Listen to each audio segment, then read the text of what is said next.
अनुसार कार्य में तत्पर रहते हैं। पुण्यात्मा, इस पवित्र देवी पुराण ने इन चंद पंक्तियों में स्पष्ट कर दिया कि श्री ब्रह्मा विष्णु महेश ये नासवान है, इनकी जन्म और मृत्यु होती है। दुर्गा इनकी माता है और रजगुण ब्रह्मा जी, सतगुण विष्णु, तमगुण शिव जी है।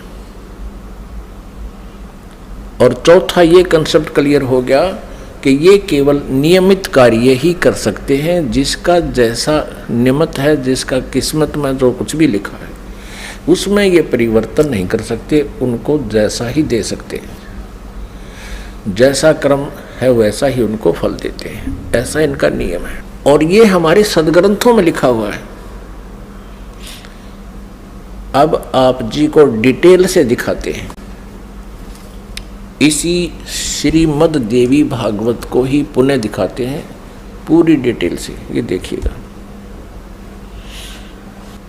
ये वही श्रीमद् देवी भागवत है, गीता प्रेस गोरखपुर से प्रकाशित है। ये है श्रीमद् देवी भागवत, तीसरा स्कंद यहां प्रारंभ होता है। पृष्ठ 113 है, पृष्ठ 113 है।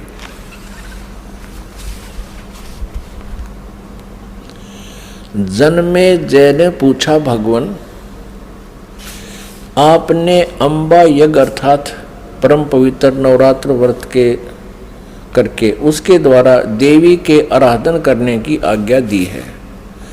अतः वे कौन देवी हैं, कैसे और कब प्रकट हुई, उनके पधारने का क्या उद्देश्य था है, तथा वे किन गुणों से विभूषित हैं। अम्बा यज्ञ किस प्रकार होता है, आगे आगे ब्रह्मन साथ ही विस्तार पूर्वक ब्रह्मांड की उत्पत्ति भी कही है, क्योंकि भूदेव ब्रह्मांड के विषय में जो कुछ कहा गया है तथा वह जैसा जो है, ये सभी बातें आप जानते हैं। व्यास जी से पूछ रहे हैं, जन्मेजय जी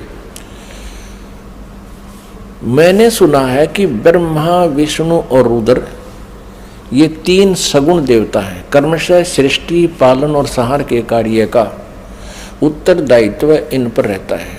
पाराशर नंदन व्यास जी, अब मैं इनके संबंध में विस्तार पूर्वक सुनना चाहता हूँ, आप बतलाने की कृपा करें। व्यास जी कहते हैं, राजन तुम्हारी बुद्धि बड़ी विशाल है।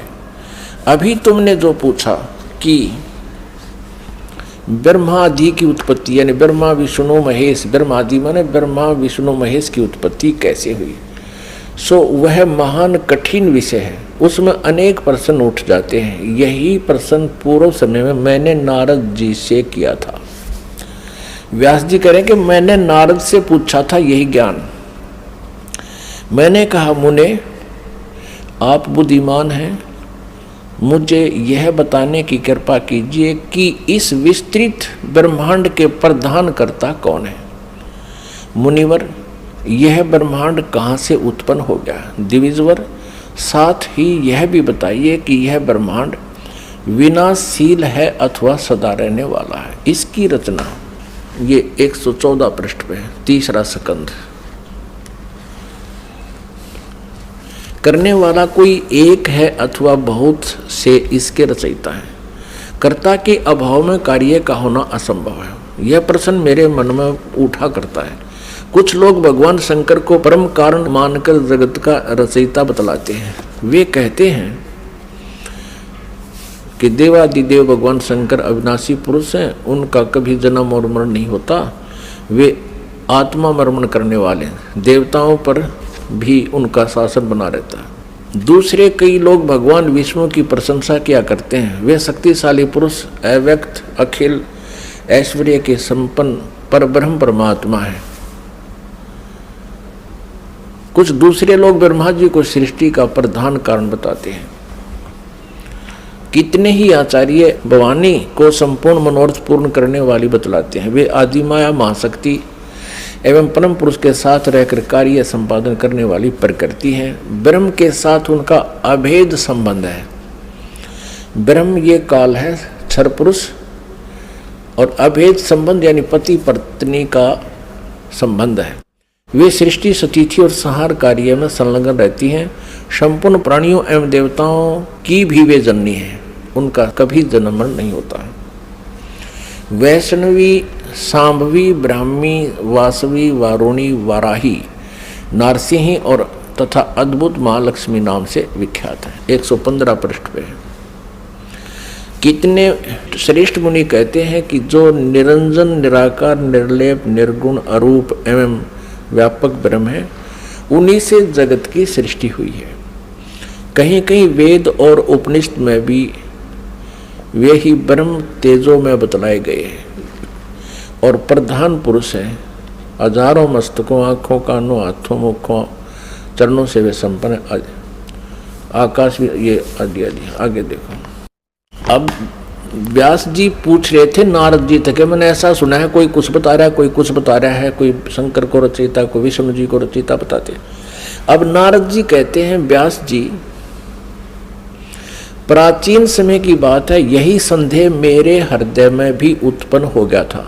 तब मैं अपने पिता अमित तेजस्वी ब्रह्मा जी के स्थान पर गया और उनसे इस समय जिस विषय में तुम पूछ रहे हो उसी विषय में मैंने पूछा। मैंने कहा, पिताजी यह संपूर्ण ब्रह्मांड कहाँ से उत्पन्न हुआ? विभो, आपने सम्यक प्रकार से इसकी रचना की है अथवा विष्णु इस विश्व के रचयिता हैं या शंकर ने इसकी सृष्टि की है?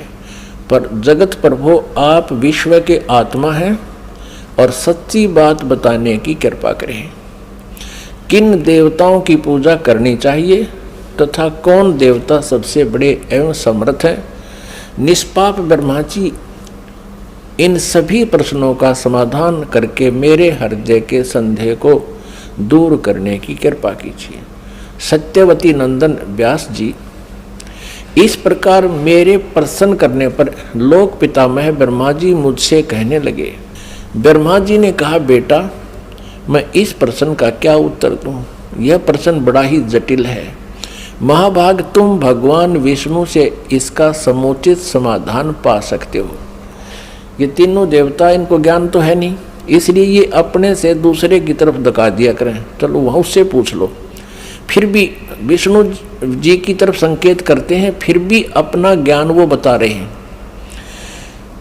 ब्रह्मा जी कह रहे हैं, महामते, इस संसार में कोई भी रागी पुरुष ऐसा नहीं है जिसे यह रहस्य विदित हो। जो त्यागी, अहंकार रहित एवं ईर्षा शून्य है, वही इसके रहस्य को जान सकता है। पूर्व काल में, अब सृष्टि की रचना बता रहे हैं ब्रह्मा जी। पूर्व काल में सर्वत्र जल ही जल था। स्थावर जंगम जितने प्राणी हैं उनमें कोई भी नहीं थे।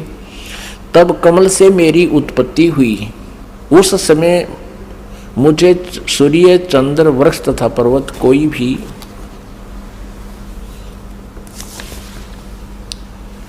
116 पृष्ठ में 3रा स्कंध देवी भागवत का दिखाई नहीं पड़े। मैं कमल की कणिका पर बैठकर विचार करने लगा, इस अगाध जल में मैं कैसे उत्पन्न हो गया, कौन मेरा रक्षक है तथा इस प्रलय काल में सृष्टि एवं संहार करने वाले कौन विशिष्ट पुरुष हैं। कहीं भी स्पष्ट रूप से भूमि भी नहीं दिखती जिस पर यह जल टिका हुआ है। यह कमल कैसे उत्पन्न हुआ, यों विचार करके मैं जल में उतरा। ब्रह्मा जी कह रहे हैं, 1000 वर्ष तक पृथ्वी का अन्वेषण करता रहा, यानी खोज करता रहा। इस पर भी मुझे उस जल का कहीं और छोर नहीं मिला। इतने में आकाशवाणी हुई, तप करो तप करो। तब मैंने तपस्या आरंभ कर दी। कमल पर बैठे ही 1000 वर्ष तक मैं तप करता रहा। फिर उसी समय सृष्टि करो, ऐसी आकाशवाणी सुनाई पड़ी। उसे सुनकर मैं बड़े आश्चर्य में पड़ गया। सोचा कि किसकी सृष्टि करूं अथवा मेरा क्या कर्तव्य है। उसी समय मधु और कैटब नाम के 2 भयंकर दानव राक्षस सामने आ गए। वे उस महावर्ण में मुझसे युद्ध करने की इच्छा प्रकट करने लगे। मैं उनसे भयभीत हो उठा। तब कमल का डंठल पकड़कर जल में उतरा। वहां मुझे एक परम अद्भुत पुरुष के दर्शन मिले। उनका श्री विग्रह माने शरीर मेघ के समान श्याम था, बादलों की तरह, काले बादलों की तरह। वे पीतांबर पहने थे, 4 भुजाएं थी, शेष नाग की सैया पर सोए थे। उन जगत प्रभु के गले को वनमाला सुशोभित कर रही थी। शंख, चक्र, गदा और पद्म, इन 4 आयुधों से अनुपम शोभा पा रहे थे। ऐसे शेषशाही भगवान विष्णु का मुझे दर्शन हुआ। वे योग निंद्रा के वशीभूत होकर गाढ़ी नींद में सोए हुए थे। उनकी सारी चेष्टाएं शांत थी। नारद जी शेष नाग की सैया पर सोए हुए उन प्रभु को देखकर मेरा मन चिंतित हो उठा। इतने में भगवती योग निंद्रा याद आ गई। मैंने उनका स्तवन किया। तब वे कल्याणमयी भगवती श्री विष्णु जी के विग्रह से निकलकर, विग्रह माने शरीर से, श्री विष्णु जी के शरीर से निकलकर अत्यंत रूप धारण करके आकाश में विराजमान हो गई। दिव्य आभूषण उनकी छवि बढ़ा रहे थे। जब योग निंद्रा भगवान विष्णु के शरीर से अलग होकर आकाश में विराजने लगी, तब तुरंत ही श्री हरि उठ बैठे। अपने आत्माओं, जैसा आज आपको सृष्टि रचना में पहले बताया था, वर्बली दास ने बताया था, जो परमात्मा ने हमें बता रखा था, कबीर साहब ने ये कहा था कि दुर्गा ब्रह्मा जी, विष्णु जी और शिव जी की माता है, श्री देवी, और ये काल ज्योति निरंजन इनका पिता है। ये क्या करते हैं, इन तीनों बच्चों की उत्पत्ति करते हैं। ये काल यानी ब्रह्म, सर्वपुरुष भी कहते हैं इसको, सर्वब्रह्म भी कहते हैं। सर्वब्रह्म और ये दुर्गा जी, इन दोनों के पति पत्नी व्यवहार से श्री ब्रह्मा जी, श्री विष्णु जी, श्री शिव जी की उत्पत्ति होती है, जन्म होता है। और ये क्या करते हैं, इनको बाल्यावस्था से ही कोमा में कर देते हैं, अचेत कर देते हैं और उनकी परवरिश जारी करते हैं। जब ये युवा होते हैं तो इनको सचेत कर देते हैं। अब ये दुर्गा अन्य रूप धारण करके प्रेतवत, प्रेतनी की तरह विष्णु जी के शरीर में प्रवेश करके इनको बेहोश किए हुए थी। ऐसे ही ब्रह्मा जी को ये कमल के फूल पर रख दिया और तब तक ये अचेत था, कोमा में डाल रखा था।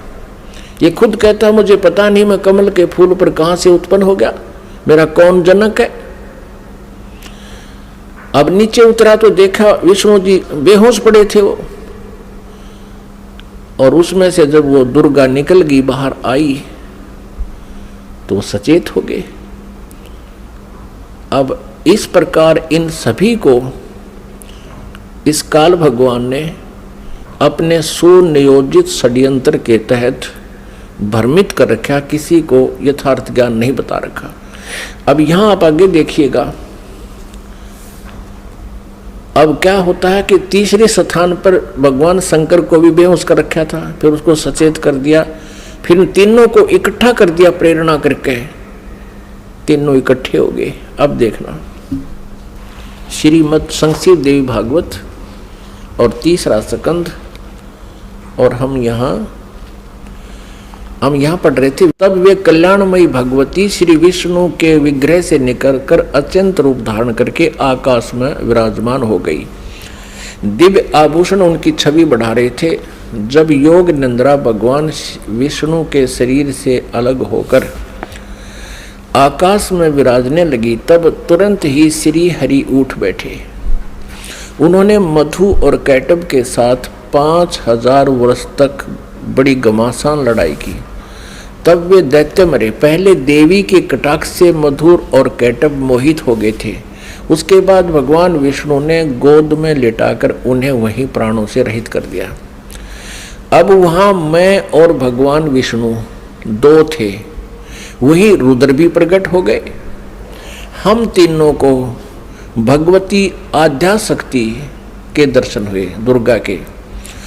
उन्हें देखकर मनमुग्ध हो गया। हमने उनकी उत्तम स्तुति की।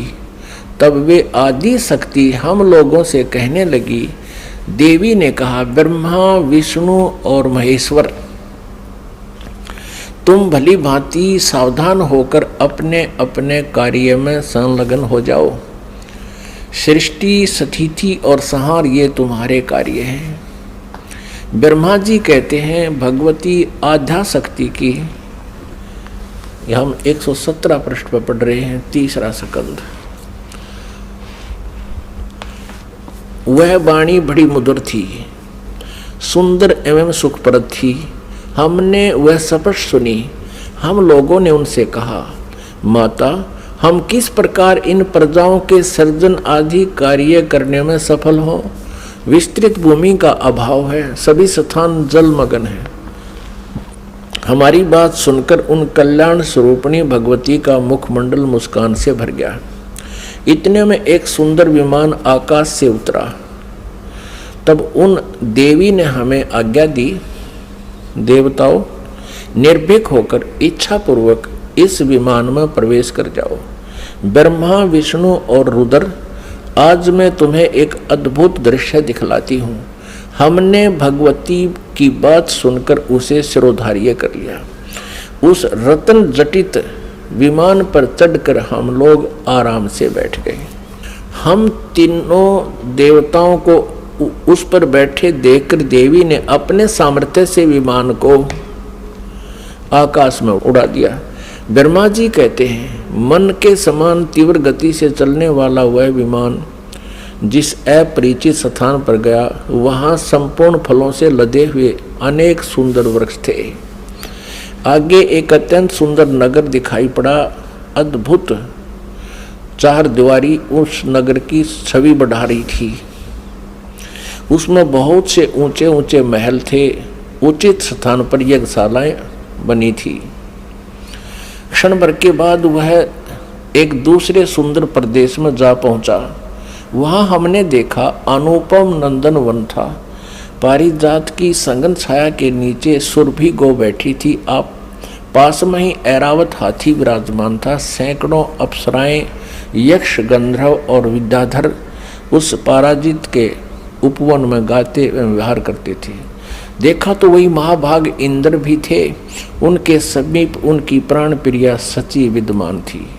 उस स्वर्ग के दृश्य को देखकर हम 118 पृष्ठ पे आश्चर्यचकित हो गए। आगे देखना। इतने में हमारा विमान तेजी से चल पड़ा और वह दिव्य धाम ब्रह्मलोक में जा पहुंचा। संपूर्ण देवता उस नगर के सामने मस्तक झुकाया करते थे। वहां एक दूसरे ब्रह्मा विराजमान थे। उन्हें देखकर भगवान शंकर और विष्णु को बड़ा आश्चर्य हुआ। सभा लगी थी। भगवान शंकर और विष्णु ने मुझसे पूछा, चतुरानन, ये अविनाशी ब्रह्मा कौन है? मैंने उत्तर दिया, मुझे कुछ पता नहीं। सृष्टि के अधिष्ठाता ये कौन है? भगवान, मैं कौन हूँ, ये कौन है, और हमारा उद्देश्य क्या है? इस उलझन में मेरा मन चक्कर काट रहा है। इतने में मन के समान तीव्रगामी वह विमान तुरंत वहां से चल पड़ा और कैलाश के सुर में शिखर पर जा पहुंचा। आगे देखा। वहां विमान के पहुंचते ही एक भव्य भवन से त्रिनेत्रधारी भगवान शंकर निकले। वे नंदी वृषभ पर बैठे थे। उनके 5 मुख थे, 10 भुजाएं थी। मस्तक पर चंद्रमा सुशोभित हो रहा था। क्षण भर के बाद वह विमान उस शिखर से भी पवन के समान तेज चाल से उड़ा और बैकुंठ लोक में पहुंच गया। वह भगवती लक्ष्मी का विलास भवन था। बेटा नारद, वहां मैंने जो संपत्ति देखी उसका वर्णन करना मेरे लिए असंभव है। उस उत्तमपुरी को देखकर विष्णु का मन आश्चर्य के समुद्र में गोता खाने लगा। एक विष्णु तो विमान में बैठा है, एक ब्रह्मा बैठा है, एक शंकर बैठा है, और एक के ओर देखे तो वहां कमल लोचन श्री हरि विराजमान थे। अलसी के फूल के समान उनके श्री विग्रह की कांति थी। पीताम्बर पहने थे, 4 भुजाएं थी, वे पक्षी राज गरुड़ पर विराजमान थे। दिव्य आभूषणों से उनकी अनुपम शोभा हो रही थी। प्राण प्रिया लक्ष्मी जी चंवर डुला रही थी। उन सनातन श्री हरि की झांकी पाकर हम सभी भौचक्के से रह गए। एक दूसरे को देखते हुए हम विमान में एक उत्तम आसन पर बैठे रहे। इतने में ही पवन से बातें करता हुआ वह विमान तुरंत उड़ गया। आगे अमृत के समान मीठे जल वाला समुद्र था। उसका जल बड़ा ही मधुर था। पुण्यात्माओं, परमेश्वर कबीर देव जी ने अपने द्वारा रची हुई सृष्टि की रचना का जो ज्ञान दिया है उसमें बहुत ही विस्तार से बताया है। अब ये श्री ब्रह्मा जी, विष्णु जी, शिव जी विमान में बैठे हैं। दुर्गा ने इनको आकाश में उड़ा दिया विमान को। ये जहाँ पहुँचे वहाँ ब्रह्मा जी विराजमान थे और एक ब्रह्मा जी बैठा विमान में और एक सामने बैठा वहाँ उस ब्रह्मा के लोक में। और फिर वहाँ देखा तो ब्रह्मा जी के विष्णु और शिव जी पूछते हैं कि ये दूसरा ब्रह्मा कौन है। ब्रह्मा जी, विमान वाले ब्रह्मा जी कहते मुझे नहीं मालूम ये कौन है, हम कौन है, कहाँ से उत्पन्न हो गए, हमारा क्या उद्देश्य है। तो ये कौन था?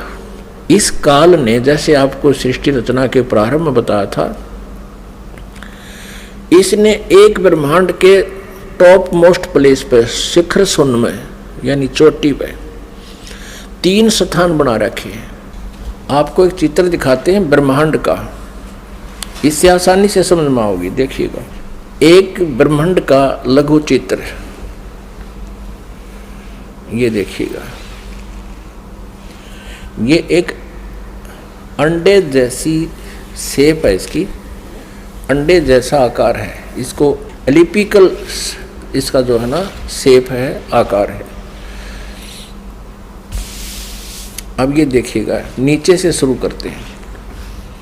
सबसे नीचे ये पाताल लोक, तलातल, रसातल, सूतल, अतल, महातल, तलातल और वितल। तो ये है पृथ्वी लोक। ये शिव का लोक, शिवपुरी जिसे कहते हैं। ब्रह्मा जी का लोक ब्रह्मापुरी, विष्णु जी का लोक विष्णुपुरी। अब ये जो क्षेत्र है, और ये है कॉमन स्वर्ग और नरक, और ये है धर्मराय का लोक, यानी यहाँ का न्यायाधीश बना रखा है इस काल ने, ये जहाँ सबका अकाउंट होता है। और ये जो स्थान है ये ब्रह्मलोक है सारा। ये स्थान जो है इसको ब्रह्मलोक कहते हैं। एक ये स्वर्ग है, इसमें भी एक इंद्र हो रहता है। ये इंद्र अलग है और इसलिए इसको महा इंद्र कहा है। ये इसमें क्या कर रखा है, ये एक महास्वर्ग है।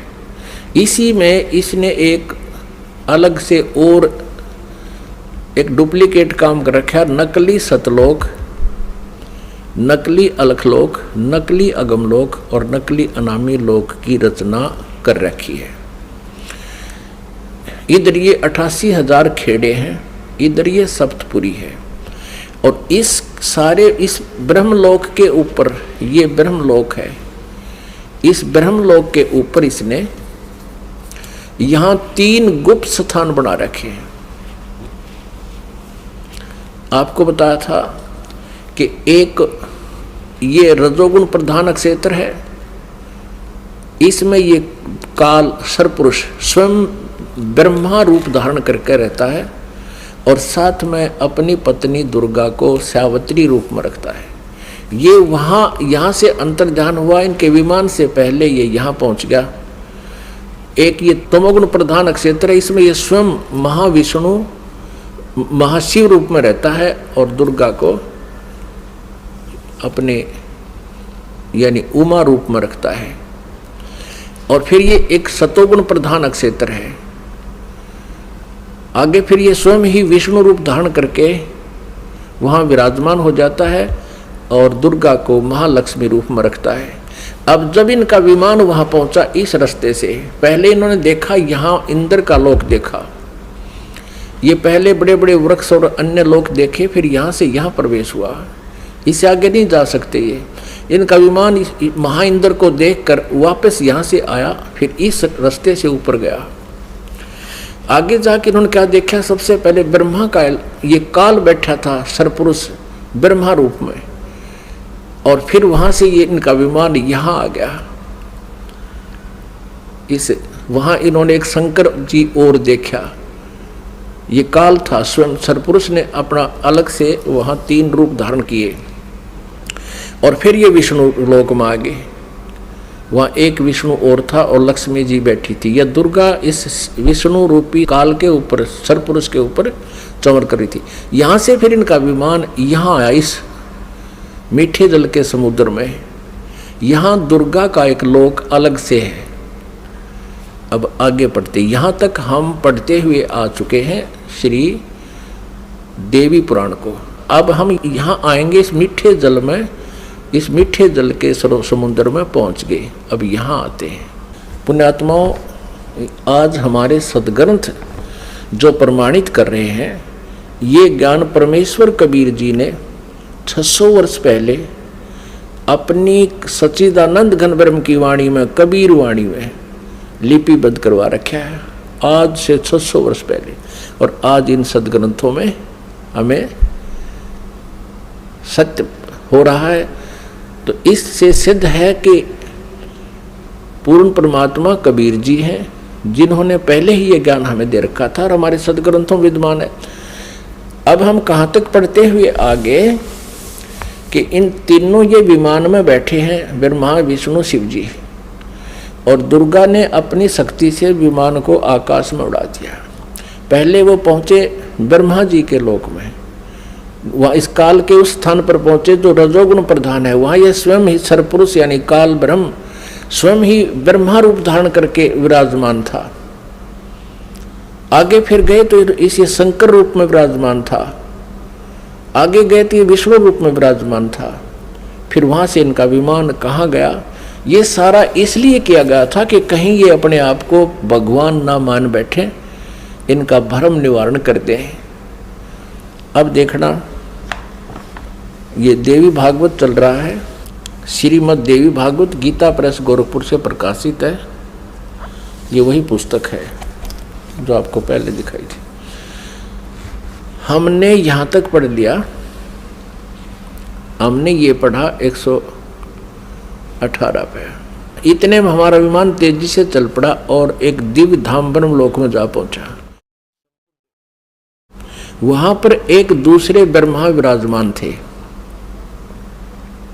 एक तो विमान में बैठा है, एक वहां विराजमान था दूसरा, वो ब्रह्म था, सरपुरुष था, वो धोखा देता है इनको, वो स्वयं ब्रह्मा रूप में वहां विराजमान था। उन्हें देखकर भगवान शंकर और विष्णु को बड़ा आश्चर्य हुआ, सभा लगी थी। भगवान शंकर और विष्णु ने मुझसे पूछा, चतुरानन ये अविनाशी ब्रह्मा कौन है? मैंने उत्तर दिया, मुझे कुछ पता नहीं, सृष्टि के अधिष्ठाता ये कौन है, भगवान मैं कौन हूँ, ये कौन है और हमारा क्या उद्देश्य है। इस उलझन में मेरा मन चक्कर काट रहा है। इतने में मन के समान तीव्रगामी वह विमान तुरंत वहां से चल पड़ा और कैलाश के सुर में शिखर पर जा पहुंचा। वहां विमान के पहुंचते ही एक भव भवन से त्रिनेत्रधारी भगवान शंकर निकले। वे नंदी वृषभ पर बैठे थे। ये काल निकला वहां से, सरपुरुष। और फिर वहां से क्षण भर के बाद वह विमान उस शिखर से भी पवन के समान तेज चाल से उड़ा और बैकुंठ लोक में पहुंच गया। वहां पर कौन थे? वहां कमल लोचन श्री हरि विराजमान थे, विष्णु जी एक और यो काल बैठा था, सरब्रह्म सरपुरुष, और उसकी 4 भुजाएं थी। पक्षीराज गरुड़ पर विराजमान थे और प्राण प्रिय लक्ष्मी जी चौंच बुला रही थी। अब हम यहाँ आते हैं, नीचे देखते हैं। इतने में पवन से बातें करता हुआ वह विमान तुरंत उड़ गया। आगे अमृत के समान मीठे जल वाला समुद्र था, जिसका जल बड़ा ही मधुर था। हम 119 पृष्ठ पर पढ़ेंगे, अब 118 हमने पढ़ लिया। उस समुद्र में वहां एक मनोहर द्वीप था। उस द्वीप में एक मंगल में मनोहर पलंग बिछा था। उस पलंग में सुंदर रत्न जड़े थे। उस उत्तम पलंग पर एक दिव्य रमणी बैठी थी, या दुर्गा जाकर वहां विराजमान होगी आगे। वे ऐसी प्रभावपूर्ण देवी थी मानो करोड़ों बिजलियां एक साथ चमक रही हो। अत्यंत सुंदर मुख था, लाल लाल दांत थे, करोड़ों लक्ष्मियों से भी अधिक वह सुंदर थी। वे ऐसी प्रभावपूर्ण देवी थी मानो करोड़ों बिजलियां एक साथ चमक रही हो। अत्यंत सुंदर मुख था, लाल लाल दांत थे। ये पढ़ लिया। अब यहाँ है, उन्हें देखकर हम सभी महान आश्चर्य में पड़ गए। कुछ समय तक हम वहीं ठहरे रहे, आपस में कहने लगे, ये सुंदरी कौन है और इसका क्या नाम है? हम इसके विषय में बिल्कुल अनभिज्ञ हैं। इसके हजारों नेत्र, हजारों हाथ, हजारों मुख हैं। दूर से देखने पर ही वे कितनी सुंदर प्रतीत हो रही हैं। ये न कोई अप्सरा है, न कोई गंधर्व कन्या और न देव कन्या। नारद, यूं संदेहग्रस्त होकर हम लोग वहां रुके रहे। तब भगवान विष्णु ने उन चारों साहिनी भगवती को देखकर विवेक पूर्वक निश्चय कर लिया कि ये भगवती जगदम्बिका हैं। तब उन्होंने कहा कि ये भगवती हम सब की आदि कारण है। महाविद्या और माँ माया इनके नाम हैं। ये पूर्ण प्रकृति है। अपने आत्माओं, विष्णु जी कह रहे हैं, क्योंकि विष्णु जी की बुद्धि खोल दी काल ने। अब हम 120 पृष्ठ पर पढ़ेंगे। संक्षिप्त देवी भागवत गीता प्रेस गोरखपुर से प्रकाशित है। ये वे ही दिवांगना है। विष्णु जी बता रहे हैं अपना पिछले, इसकी थोड़ी सी बैकग्राउंड दिखा दी विष्णु को इस काल भगवान ने और दुर्गा ने। ये वे ही दिवांगना है जिनके प्रलय वर्ण में मुझे दर्शन हुए थे। उस समय मैं बालक रूप में था, मुझे पालने पर ये झुला रही थी। विष्णु जी के जन्म का प्रत्यक्ष प्रमाण, छोटा सा बालक था विष्णु जी। वट वृक्ष के पत्थर पर एक सुदृढ़ शैया बिछी थी, उस पर लेटकर मैं पैर के अंगूठे को अपने कमल जैसे मुख में लेकर चूस रहा था।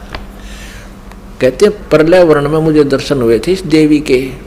उस समय में बालक रूप में था, छोटा सा बच्चा था। ये मुझे झुला रही थी, मैं अंगूठे चूस रहा था पैरों के। इन्हें देखकर मुझे पहले की बात याद आ गई। ये हम सब की जननी है। अब 121 पृष्ठ पे अब विष्णु जी ही बता रहे हैं। भगवान विष्णु बोले, प्रकृति देवी को नमस्कार है, भगवती विधात्री को निरंतर नमस्कार है। ये स्तुति करते हुए भगवान आ रहे हैं विष्णु जी। यहाँ देखिएगा 123 पृष्ठ पे जो प्रारंभ में पढ़ा था, अब वहीं फिर आगे हम। भगवान विष्णु स्तुति कर रहे हैं अपनी दुर्गा माता की। तुम शुद्ध स्वरूपा हो, यह सारा संसार तुम इसे उद्भासित हो रहा है। मैं ब्रह्मा और शंकर हम सभी तुम्हारी कृपा से विद्यमान हैं। हमारा आविर्भाव यानी जन्म और तिरोभाव माने मृत्यु हुआ करता है। केवल तुम ही नित्य हो, जगत जननी हो, प्रकृति और सनातनी देवी हो। भगवान शंकर बोले, देवी यदि महाभाग विष्णु तुम्ही से प्रकट हुए हैं तो उनके बाद उत्पन्न होने वाले ब्रह्मा भी तुम्हारे बालक हुए हैं। फिर मैं तमोगुणी लीला करने वाला शंकर क्या तुम्हारी संतान नहीं हुआ? अर्थात मुझे भी उत्पन्न करने वाली तुम ही हो। शिवे, संपूर्ण संसार की सृष्टि करने में तुम बड़ी चतुर हो। इस संसार की सृष्टि, स्थिति और संहार में तुम्हारे गुण सदा समर्थ है। उन्हीं तीनों गुणों से उत्पन्न हम ब्रह्मा, विष्णु एवं शंकर नियमानुसार कार्य में तत्पर रहते हैं। अब पुण्यात्माओं, आप जी ने अपने सदग्रंथों को स्वयं पढ़ लिया और ये अभी तक पवित्र हिंदू धर्म के गुरुजन, ये आचार्य मंडलेश्वर, महामंडलेश्वर, गीता मनीषी, गीता के मर्मज ज्ञाता, वेदों के ज्ञाता, पुराणों के ज्ञाता कहलाते थे। इन्होंने कह का भी पता नहीं था। ये अज्ञानी हैं जो आज तक हमारे भगवानों यानी जिनको हम समर्थ मान रहे थे, अजरो अमर सुना करते थे इनसे, ये नहीं बता सके कि इनकी सतिथि क्या है, जबकि इनकी जीवनी बता रही है महापुरुषों की कि इनकी ये सतिथि है। पुण्यात्माओं, जैसा कि आपको सृष्टि रचना के प्रारंभ में जब कथा शुरू करी थी बताया था कि काल भगवान ने, इस क्षर पुरुष ने, जो ब्रह्मा विष्णु महेश के पिताजी हैं, दुर्गा जी के पति हैं, जो श्री देवी के पति हैं और ब्रह्मा विष्णु महेश के पिता हैं, इसने ये कहा था दुर्गा से कि मेरा भेद किसी को मत बताना। इसको बहुत सख्ती से कहा था। तो देवी ने उसी उद्देश्य से ब्रह्मा विष्णु महेश को इस क्षर पुरुष का ज्ञान नहीं दिया। अब दुर्गा से इसने कहा था कि मेरा भेद किसी को नहीं देना। इसी प्रकार दुर्गा ने इनको कोई उस भेद नहीं दिया ब्रह्म का, फिर भी सच्चाई छुप नहीं सकी। अब इसी में आपको प्रमाणित करते हैं देवी भागवत में, ब्रह्मा जी ने वेदों को पढ़ा, दुर्गा से पूछा कि वेदों में ये लिखा है कि केवल एक ब्रह्म जिसके बराबर दूसरा नहीं है। ब्रह्म माने परमात्मा भी होता है, वो ब्रह्म माने भगवान होता है, वो एक ही परमात्मा पूजा के योग्य है। तो वो क्या आप ही हो क्या? ब्रह्मा ने पूछा, क्या वो आप ही हो? दुर्गा से कहती। अब दुर्गा क्या उत्तर देती है देखिएगा। हम श्रीमद् देवी भागवत यानी दुर्गा पुराण, देवी पुराण को पढ़ रहे हैं, जो गीता प्रेस गोरखपुर से प्रकाशित है। इसके तीसरे स्कंद में पृष्ठ नंबर 125 पर हम पढ़ रहे हैं। 123 तक हमने पढ़ लिया।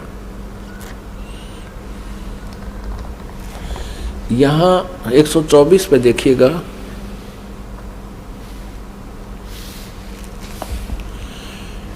ब्रह्मा जी कहते हैं, अद्भुत तेजस्वी भगवान शंकर के यूं स्तुति करने पर भगवती जगदम्बिका ने अपने बात बताई। अब यहाँ ब्रह्मा जी पूछ रहे हैं, ब्रह्मा जी का प्रकरण चल रहा है। ये 125 पृष्ठ पे हम पढ़ रहे हैं तीसरे स्कंद में। इस मूर्त और अमूर्त जगत का आधार तुमसे पूर्व कोई भी दूसरा पुरुष नहीं था, कोई तीसरा भी नहीं है। एकम एवं द्वितीयम ब्रह्म। इस वेद के वचन को व्यर्थ कहना तो बनता नहीं।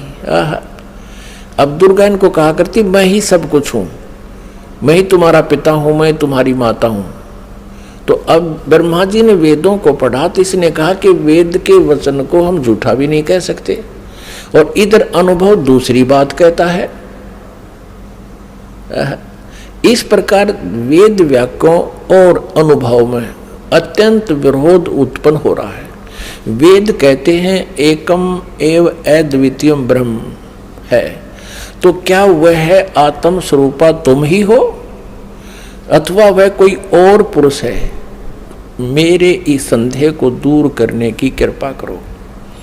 किसी महान पुण्य के प्रभाव से ही मुझे तुम्हारे चरणों की सेवा सुलभ हुई है।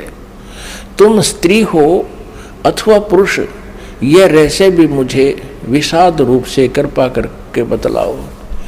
अध्याय 4-5 यहाँ पूरा होगा, तीसरे स्कंद का अब छठा अध्याय शुरू होता है। ब्रह्मा जी कहते हैं, इस प्रकार मैंने जब भगवती जगदम्बिका से विनय पूर्वक पूछा, तब वे मधुर वाणी में मुझसे कहने लगी। देवी ने कहा, मैं और ब्रह्म एक ही हैं। अब हो गए ना दो, सच्चाई छुप नहीं सकती, एक ही है। मुझ में और इन ब्रह्म में कभी किंचित मात्र भी भेद नहीं है। जो वे हैं वही मैं हूँ, और जो मैं हूँ वही वे हैं।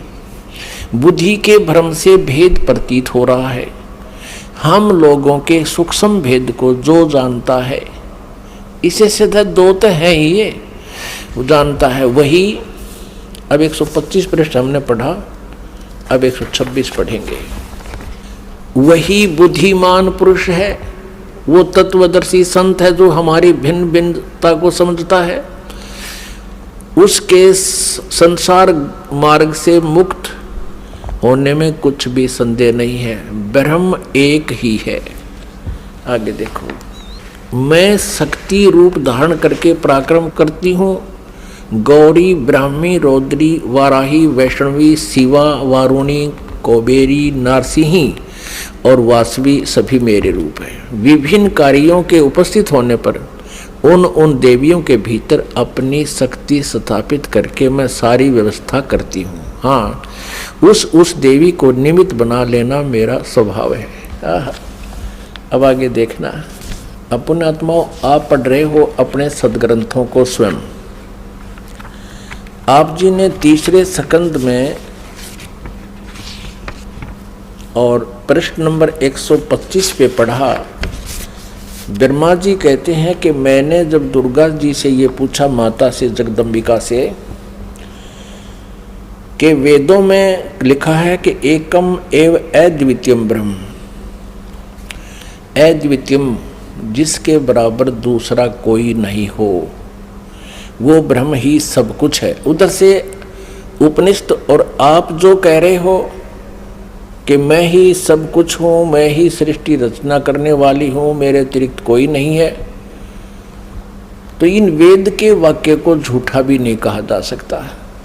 अनुभव हमारा बताता है कि परमात्मा निराकार है और वेद बताते हैं कि वो साकार है, तो हमारे अनुभव में और यथार्थता में बहुत विरोध है।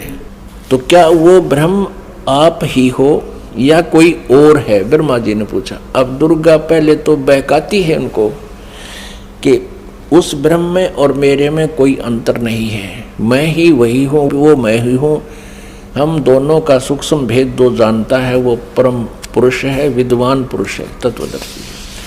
आगे फिर देखना 129 पृष्ठ पे है, बिल्कुल स्पष्ट हो जाता है। देखिएगा, हम तीसरा स्कंद पढ़ रहे हैं, संक्षिप्त देवी भागवत का, पृष्ठ नंबर 129 पर है। यहाँ देखिएगा, यों सृष्टि कर्म मैंने संक्षेप में तुम्हें बतला दिया। यह देवी कह रही है, दुर्गा बता रही है। यहाँ देवी का प्रवचन चल रहा है, देवी ने कहा, ये देवी बता रही है। यों 129 पृष्ठ पे है, यों सृष्टि कर्म मैंने संक्षेप में तुम्हें बतला दिया।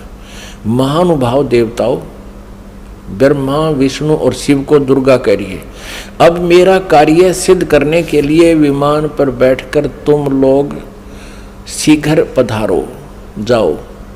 कोई कठिन कार्य उपस्थित होने पर जब तुम मुझे स्मरण करोगे तब मैं सामने आ जाऊंगी। देवताओं, मेरा और सनातन परमात्मा का ध्यान तुम्हें सदा करते रहना चाहिए।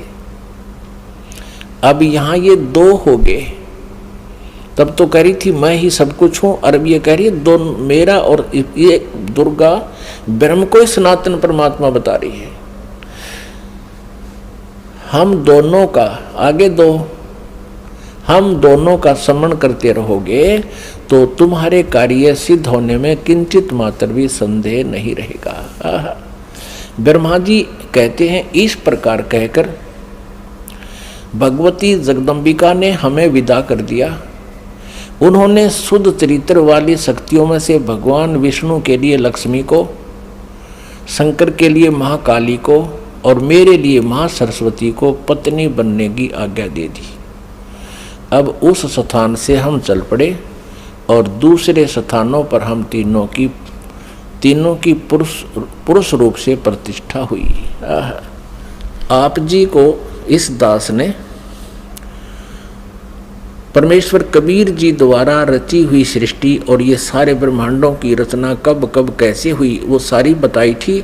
इस दास ने आपको मौखिक सुनाया था, वर्बली सुनाई थी, और आज इन सदग्रंथों ने, हमारे शास्त्रों ने प्रमाणित कर दिया कि जो 600 वर्ष पहले परमेश्वर कबीर जी ने हमें ज्ञान दिया था वो आज हमारे सदग्रंथों में विद्यमान है। और ये नकली गुरु आचार्य झूठे, वेद ज्ञानहीन, शास्त्रों के ज्ञान से हीन हैं, और ये कहते हैं ब्रह्मा विष्णु महेश अजर अमर हैं, इनके कोई माता पिता नहीं, ये सर्वेश्वर हैं, महेश्वर हैं। अब ये तो कंसेप्ट क्लियर हो गया दुर्गा का, कि दुर्गा इनकी माता है, फाइनल हो गया। और तीनों का विवाह कर दिया दुर्गा ने, अपने ही 3 रूप बना करके। ये खुद कहती है कि मैं एक से अनेक हो जाती है ये देवी, और 3 रूप धारण करके इसने तीनों पुत्रों का विवाह कर दिया। अब समस्या रहेगी कि इनका पिता कौन है। इस कंसेप्ट को क्लियर करेगा, इस रहस्य को, इस शंका का समाधान जो है शिव पुराण करेगी। आओ आपको पढ़ाते हैं अपने पवित्र शास्त्र, जिनको ये नकली हिंदू धर्म के नकली गुरु आज तक नहीं पढ़ सके, ना समझ सके। इन्होंने केवल संस्कृत भाषा का ज्ञान था, तत्व ज्ञान नहीं था। और हम इनको मानते रहे कि ये संस्कृत भाषा के जानने वाले ऋषि, महर्षि, ब्राह्मण हैं, और इन्होंने वेदों और पुराणों को ठीक पढ़ा होगा, इन्होंने सही बताया होगा हमको। और परमात्मा कबीर देव जी, कबीर साहब जी, वो धानक रूप, जुल्हा रूप में आए थे बनारस में। वो 600 वर्ष पहले कहा करते, ये झूठ बोलते हैं सभी, ये सदग्रंथों से परिचित नहीं है, ये परमात्मा की परिभाषा से परिचित नहीं है। तो उस समय हमें विश्वास नहीं हो पाया, क्योंकि ये झूठे गुरु आचार्य कहा करते थे कि कबीर तो अशिक्षित है, ये संस्कृत भाषा जानता नहीं, ये झूठ बोलता है ब्रह्मा विष्णु महेश के बारे में, ये इनकी जन्म मृत्यु बताता है, इनके माता पिता के बारे में कहता है। कबीर जी झूठ बोलते हैं। आए है कबीर परमेश्वर जी ने अपने प्यारी आत्मा धर्मदास जी से कहा था कि धर्मदास, कलयुग के जब 5505 वर्ष बीत जाएंगे, तब ये मेरी बात सच्ची होंगी जो आज मैं तुझे बता रहा हूं। क्या? अब मैं तुमसे कहूं चताई, त्रिदेवन की उत्पत्ति भाई। माँ अष्टंगी पिता निरंजन, ये जम दारुण वंशन अंजन।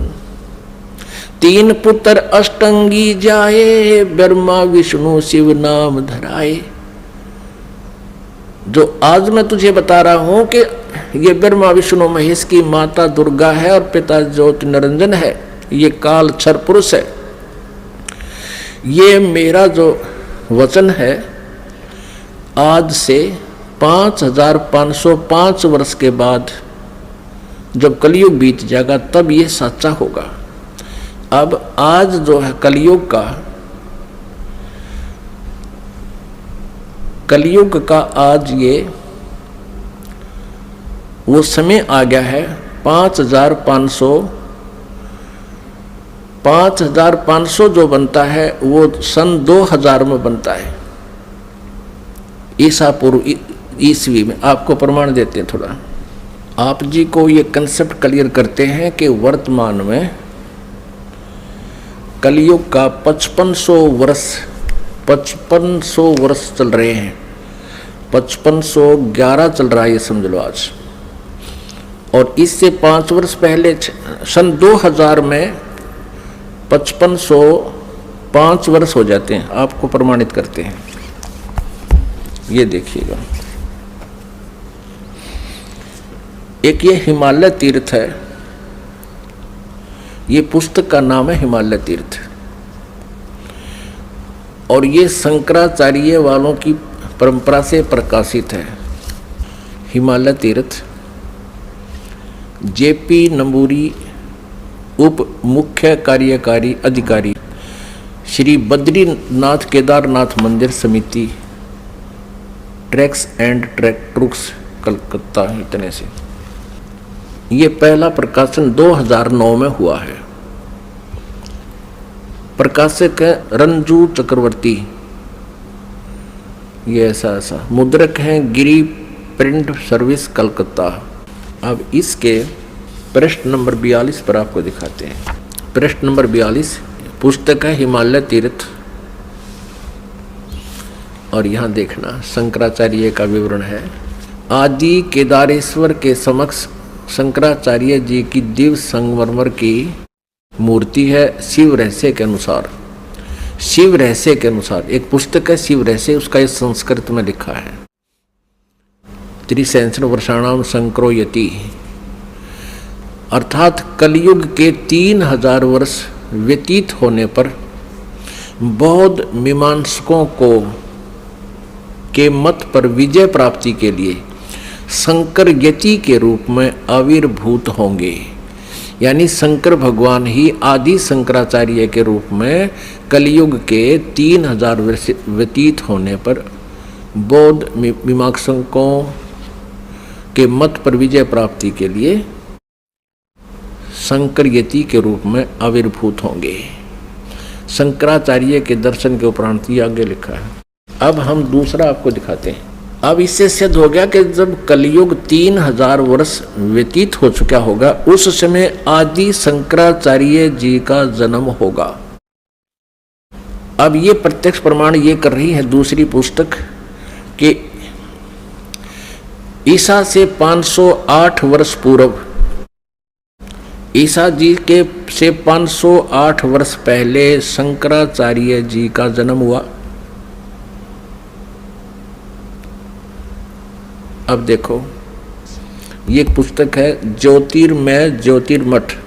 ये हैं आदि शंकराचार्य जी और ये हैं इनके बाद अब जो वर्तमान में श्री स्वरूपानंद जी शंकराचार्य, ये 2 पीठों के शंकराचार्य हैं, दोनों का चार्ज इनके पास है। ये पुस्तक है ज्योतिर्मय ज्योतिर्मठ। और यहां देखना, जनवरी 2007 में छपी है। संरक्षक हैं अनंत श्री विभूषित ज्योतिष पीठाधीश्वर एवं द्वारका शारदा पीठाधीश्वर, दोनों के हैं ये मालिक। जगत गुरु शंकराचार्य स्वामी श्री स्वरूपानंद सरस्वती जी महाराज। संपादक एवं लेखक एवं संकलन करता है विष्णुदत्त शर्मा, अध्यक्ष आध्यात्मिक उत्थान मंडल दिल्ली। प्रेरणा स्रोत ये है, मुद्रक ये है, फाइन प्रिंट एंड पैक्स। परामर्श एवं सहयोग ये है, प्रकाशक यहाँ पर अखिल भारतीय आध्यात्मिक ज्ञान उत्थान मंडल, 1/3234 गली नंबर 2, रामनगर तिवारी, मंडोली रोड, शाहदरा दिल्ली। ऐसे ऐसे। अब इसके प्रश्न नंबर 11 आप आपको दिखाते हैं। आदि शंकराचार्य का संक्षिप्त जीवन परिचय। लगभग 25 वर्ष पूर्व शंकराचार्य का जन्म चरमराती आस्था के युग में केरल प्रांत में पूर्णा नदी के तट पर कालाड़ी ग्राम में धर्मनिष्ठ नंबूदरी वैश्य शैव ब्राह्मण श्री शिव गुरु अर्थ व धर्मपरायण सुभद्रा के घर हुआ। श्री शिव गुरु तैत्रीय शाखा के यजुर्वेदी थे, जो आदि शंकराचार्य के पिताजी। शंकराचार्य का जन्म भगवान शंकर के आशीर्वाद से हुआ, अतः उनका नाम शंकर रखा गया। गुरु परंपरागत मठों के अनुसार उनका आविर्भाव काल ईसा पूर्व 508 वर्ष माना गया है या 576 वर्ष माना गया। ये 476 का अर्थ, ये 32 वर्ष की उम्र में इनका देहांत हो गया था। इसमें से 32 कम कर दें तो इतना ही होता है 476, यानी 508 वर्ष पूर्व। यहाँ इन्होंने लमसम कहा है कि लगभग 2500 वर्ष पूर्व, 2500 वर्ष पूर्व उनका जन्म हुआ। कहाँ? कल। और इससे सिद्ध हो गया कि ईसा पूर्व 508, ईसा पूर्व 508 वर्ष, ये 2007 में लिख रहे हैं। तो ईसा की 2000 मानकर हम चलें तो उस समय 508 वर्ष पूर्व, यानी 2000 से 2508 वर्ष, यानी 2508 वर्ष पहले प्लस में जोड़ दो 3000, 5508 वर्ष हो गए।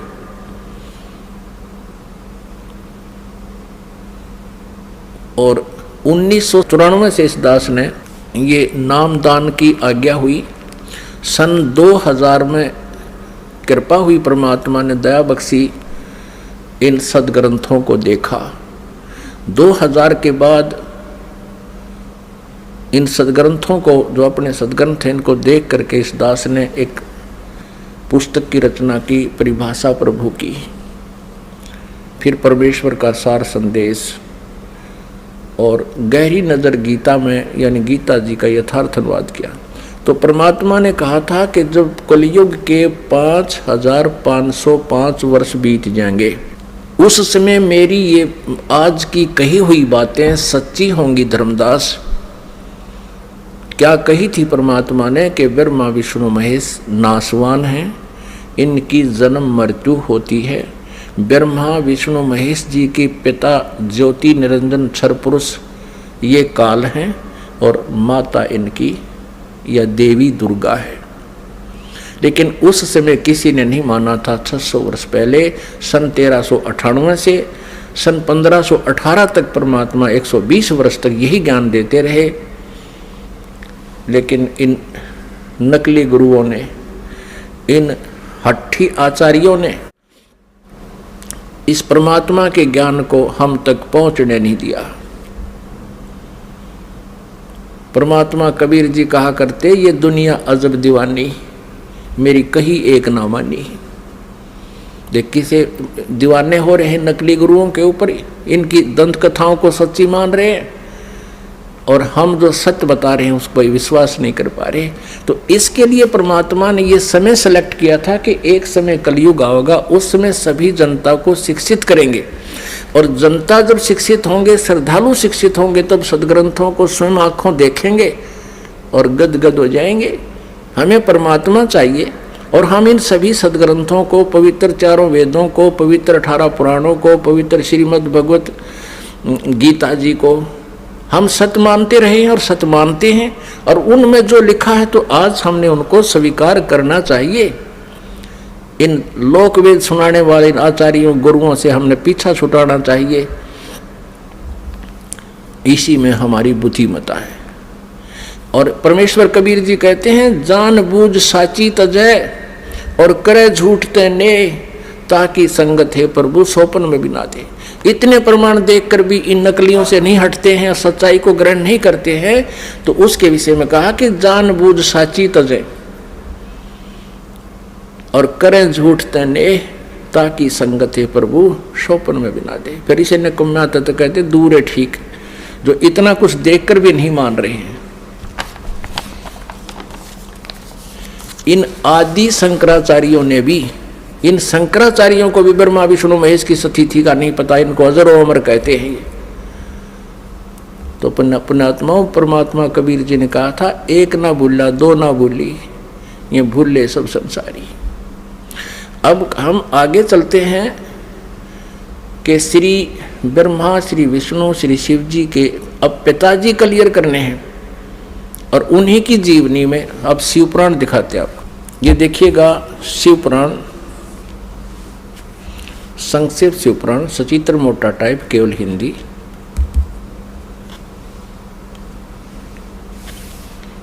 गीता प्रेस गोरखपुर से प्रकाशित है। संक्षिप्त शिव पुराण, सचित्र मोटा टाइप, केवल हिंदी। संपादक हनुमान प्रसाद पोदार।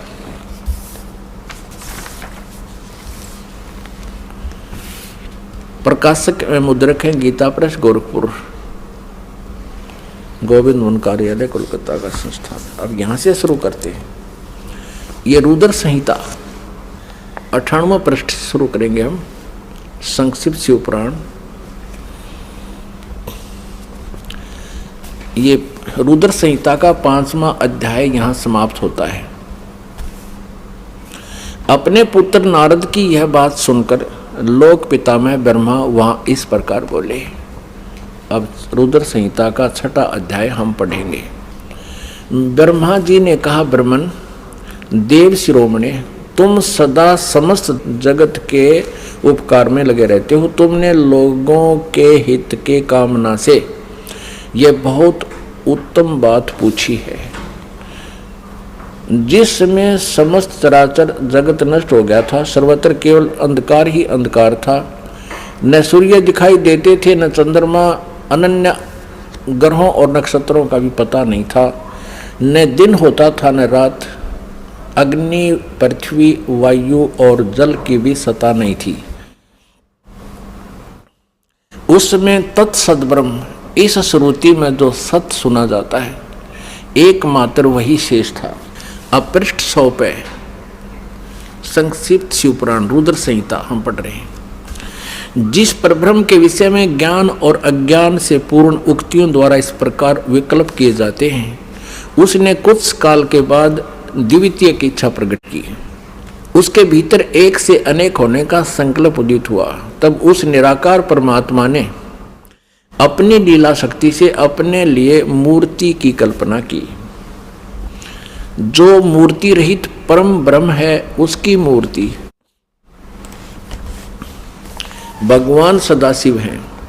अर्वाचीन और प्राचीन विद्वान उन्हीं को ईश्वर कहते हैं। उस समय एकाकी रहकर स्वेच्छानुसार विहार करने वाले उन सदाशिव ने अपने विग्रह से स्वयं ही एक स्वरूप भूता शक्ति की सृष्टि की, जो उनके अपने श्री अंग से कभी अलग होने वाली नहीं थी।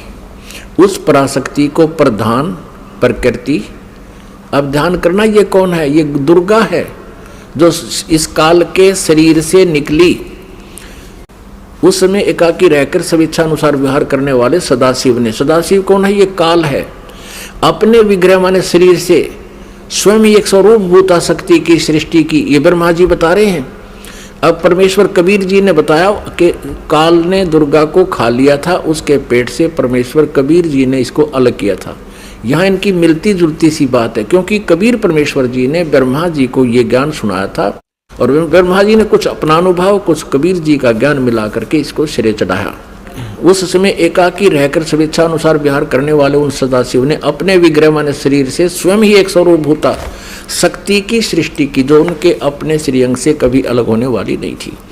उस पराशक्ति को प्रधान प्रकृति, गुणवती माया, बुद्धि तत्व की जननी तथा विकार रहित बताया गया है। वह शक्ति अंबिका कही गई है। उसी को प्रकृति, ये ध्यान से याद रखना कि दुर्गा को प्रकृति भी कहते हैं। सर्वेश्वरी और त्रिदेव जननी, तीनों देवताओं की माता ब्रह्मा जी, विष्णु जी, शिव जी की जननी श्री दुर्गा जी को कहते हैं। वो त्रिदेव जननी, नित्य और मूल कारण भी कहते हैं। सदाशिव द्वारा प्रकट की गई उस शक्ति के 8 भुजाएं हैं। अंडरस्टूड हो गया कि इस दुर्गा के बारे में है। नाना प्रकार के आभूषण उसके श्री अंगों की शोभा बढ़ाते हैं। वह देवी नाना प्रकार की गतियों से संपन्न है और अनेक प्रकार के अस्त्र शस्त्र धारण करती है। क्लियर? एकाकिनी होकर भी वह समय संयोग वसात, वह माया संयोग वसात अनेक हो जाती है। इसी ने 3 रूप धारण किए थे, सावित्री, लक्ष्मी और उमा, जो ब्रह्मा, विष्णु और शिव से विवाह किया था। एकाकिनी होकर भी वह माया संयोग वसात अनेक हो जाती है। वे जो सदाशिव हैं, ये सरपुरुष के बारे में जानकारी है, ब्रह्मा विष्णु महेश के पिता के विषय में।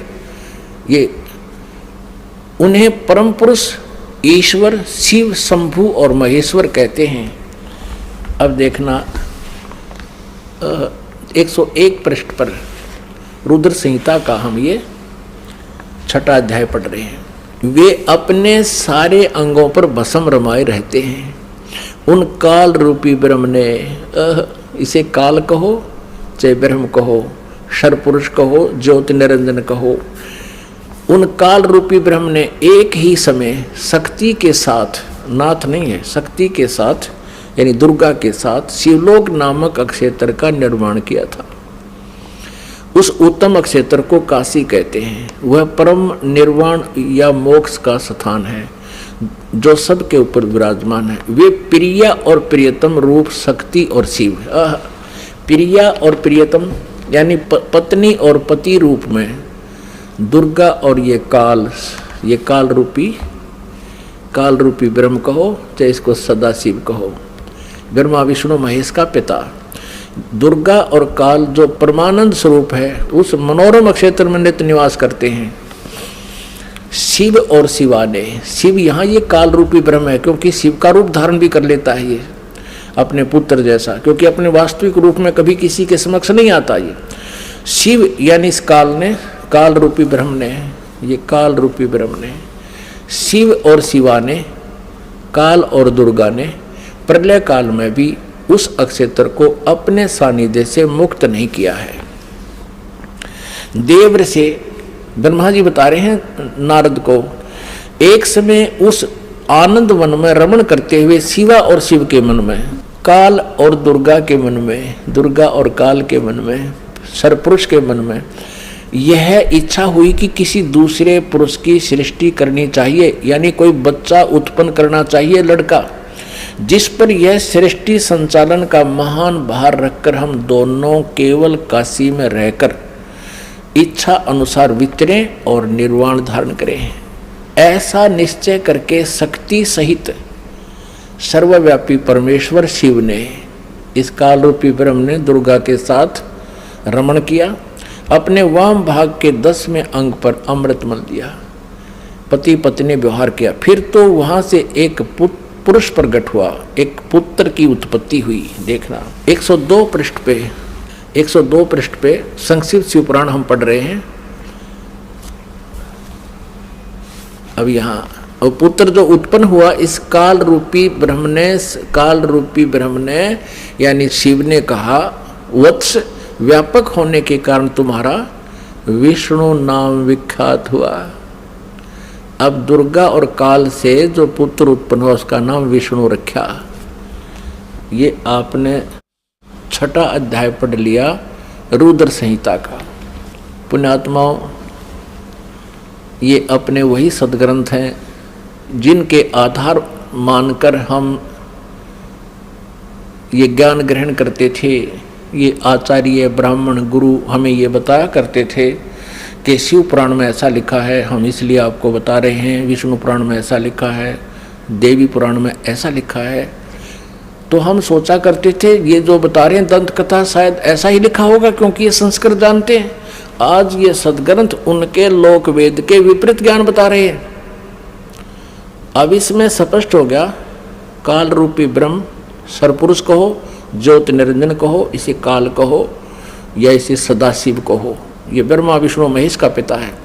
और दुर्गा कहो, प्रकृति कहो, और ये इनकी माता है। इन दोनों के संयोग से श्री विष्णु जी की उत्पत्ति हुई। ये अपनी शिव पुराण स्पष्ट कर रहे हैं। और रुद्र संहिता का 6वां अध्याय। अब आपको 7वें अध्याय में ब्रह्मा जी कहते हैं फिर मेरी उत्पत्ति भी ऐसे की, दुर्गा और काल ने दोनों ने मिलकर, ब्रह्म ने। देखिए ये रुद्र संहिता है और ये हमने 6वां अध्याय यहाँ तक पढ़ लिया। अब 7वां देखते हैं 103 पृष्ठ पे। ब्रह्मा जी कहते हैं देव से, ब्रह्मा जी कहते हैं नारद को देव से, तत्पश्चात कल्याणकारी परमेश्वर साव सदाशिव ने पूर्ववत प्रयत्न करके जैसे विष्णु जी को उत्पन्न किया, मुझे अपने दाहिने अंग से उत्पन्न किया। उन परमेश्वर ने मुझे तुरंत ही अपनी माया से मोहित करके नारायण देव के नाभि कमल में डाल दिया और लीला पूर्वक मुझे वहाँ से प्रकट किया। इस प्रकार उस कमल के पुत्र के रूप में मुझ हिरण्य गर्भ का जन्म हुआ। अब पुण्यात्माओं यहाँ पर अनुवाद करता थोड़ा सा विचलित हो गया।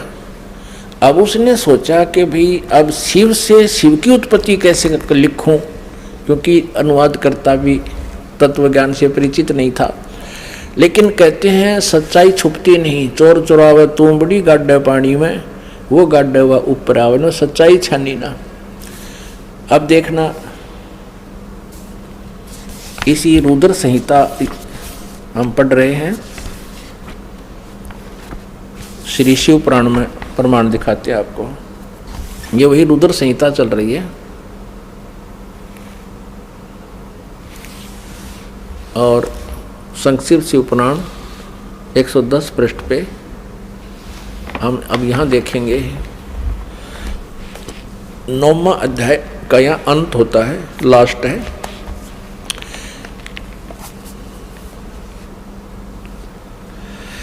इस प्रकार ब्रह्मा, विष्णु और रुद्र इन तीन देवताओं में गुण हैं। इस प्रकार ब्रह्मा, विष्णु, रुद्र इन तीन देवताओं में गुण हैं, परंतु शिव गुणातीत माने गए हैं। अब देखो तीन ये है, ब्रह्मा, विष्णु और रुद्र, और ये काल रूपी ब्रह्म इनसे अलग है। चार हो गए। और स्पष्ट करते हैं। एक बार श्री ब्रह्मा जी और श्री विष्णु जी का इस बात पर झगड़ा हो गया कि ब्रह्मा जी कहते हैं कि मैं सृष्टि का रचनहार हूं, और विष्णु तू मेरे से उत्पन्न हुआ है, तू मेरा पुत्र है। विष्णु जी कहते हैं कि तू मेरी नाभि कमल से उत्पन्न हुआ है, तू मेरा पुत्र है। इससे इन दोनों का आपस में युद्ध हो गया। उस झगड़े का निपटारा करने के लिए इस काल रूपी ब्रह्म ने, इनके पिता ने इनके बीच में एक स्तंभ गाड़ दिया, एक लिंग खड़ा कर दिया तेजों में स्तंभ, बहुत लंबा, उसका कोई और छोर इन दोनों को नहीं मिला।